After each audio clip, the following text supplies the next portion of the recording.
Hello and welcome back, guys. Today we'll officially start our course after the introduction. So before going forward, I would like to tell you about the course outline, how we'll follow. So this is our first class, Introduction to Spreadsheet. After that, we'll go on some conditional formatting, data validation, some filters, formulas. Then we'll look at what are the ethics of data entry, how to record data. Then we'll move on to our real topic of this course, which is reporting, dashboards, multiple user dashboards. And if the thing goes well, we'll touch on other live projects. Just to give some background, I think most of you know Google Spreadsheet is a product of Google. Basically, it tries to get the Excel functionality on the cloud so that you're not dependent on your computer. For example, before coming of Google Sheet, if you have any data in your computer, then you need your computer to be with you, or you need to copy your data with you so that on any other computer that you are working, you can paste that data and so on. So since it's a product of Google, to access it, you need a Google account. It may be your personal Google account or your G Suite account, which is your official email ID, which is also opened in Google account. Anyway, let's not go in that detail, and we'll start this course by creating a Google account. For that, you need to go to www.gmail.com. If you have an account, it's very good. You can directly sign in over here. If you don't have an account, then click create account. This is a typical page of form where you type in your details to create your accounts. Since I have my account, so I'll not extend this video too long. I assume you can fill this video, and once you are done by creating an account and logging in, you will land on your inbox page, which will look something like this. I've just now created an account by email ID shabaz.udemy@gmail.com. So if you already have Gmail account, please don't create new one. To go to Google Drive, click on this icon and go to Drive. So Google Drive is a place where all the product of Google which is used by users are there, like Google Spreadsheet is there, Google Doc is there, Google Form is there. So for this course, we'll go to, please do get closed. I know I have 15 GB space. Go to New Google Sheets. So we have landed on Google Spreadsheet. We'll look at some of the elements over here so that in the course, when we say something, all of us are on the same page. So this entire page which you are seeing is called Google Spreadsheet. Right now, the name of Google Spreadsheet is Untitled Spreadsheet. So maybe we can change this to Udemy course. Now this spreadsheet right now has only one sheet whose name is Sheet 1. If you want to change this name, you can click on this and change to Page 1. You want to add new sheet, you can click on this plus symbol to add sheet and change the name to, let's say, Page 2, whatever you want to. Let's come back to Page 1. This is called column. Column A, column B, column C, column D. This is called row. Row 1, row 2, row 3, row 4, and so on. This is our menu bar, file menu, edit menu, view menu, and this is our toolbars. Earlier I had decided that before going forward I'll go one by one with all the menu items and all the toolbars, but then I realized that once we are familiar with some of the features of Google Spreadsheet, then we'll come back and go to each and every item of the menu item and of the toolbar. So we'll use them, or we'll come to know about them as and when required. So for this introduction tutorial, we'll go with some of these toolbars, and today mostly we'll try to cover the entire thing related to the formatting of the text. Before formatting, there is one more thing which is called the cell address. So if you see right now, our cursor is at this cell and the address of this cell is B2, column B, row 2. So this address cell is B2. Similarly, this is D3, this is C6, this is A1.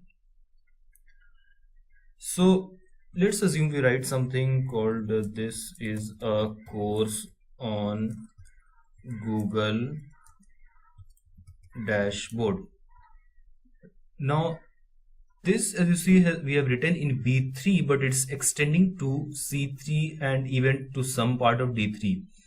This is because this over here, if you see this has three options. So for this particular cell, right now it is overflow. So this text is overflowing, but Google Spreadsheet knows that this text is a part of only B3.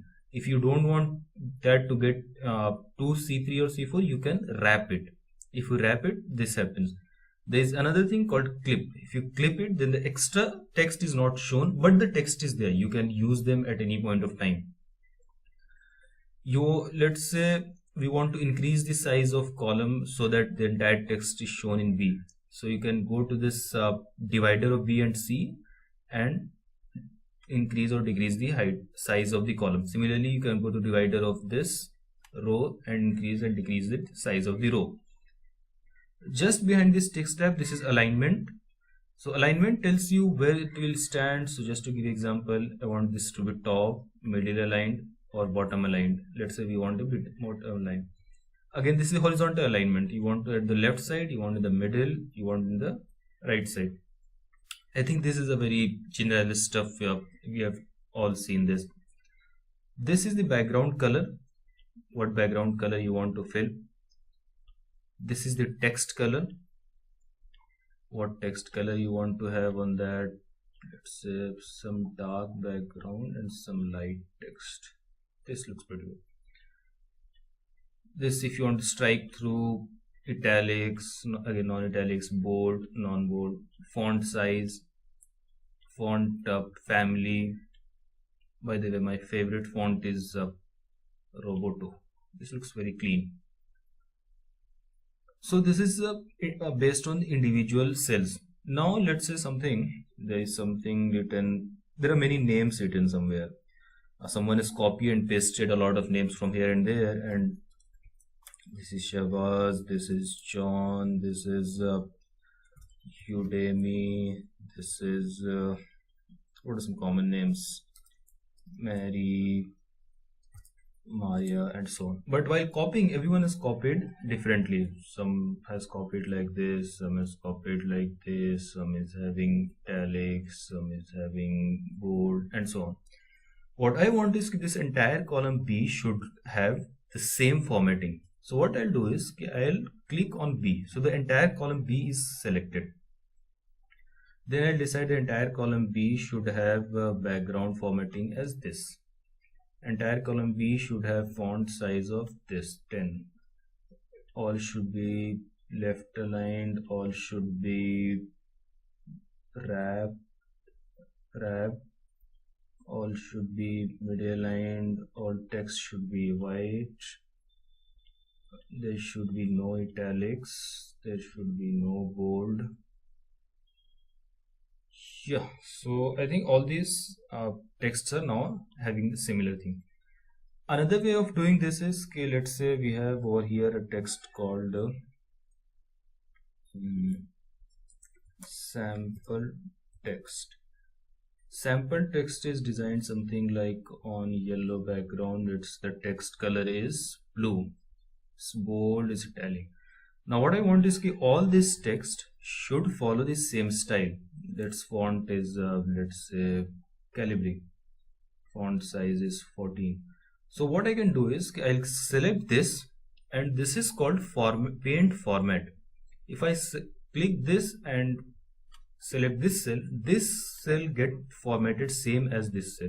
Similarly, I'll again click this cell, select format, paint format, and click this cell. This gets same. Click over here, again paint format, and click this cell. Or if I want the entire cell to be same formatted, what I'll do, I'll click this, paint format, and click on B. So entire column B gets the same format. So pretty much this is the thing related to the formatting of a cell when you want to format your text to a different kind of formats. In the next class, we'll see some more elements which is present in the toolbar or in the menu item.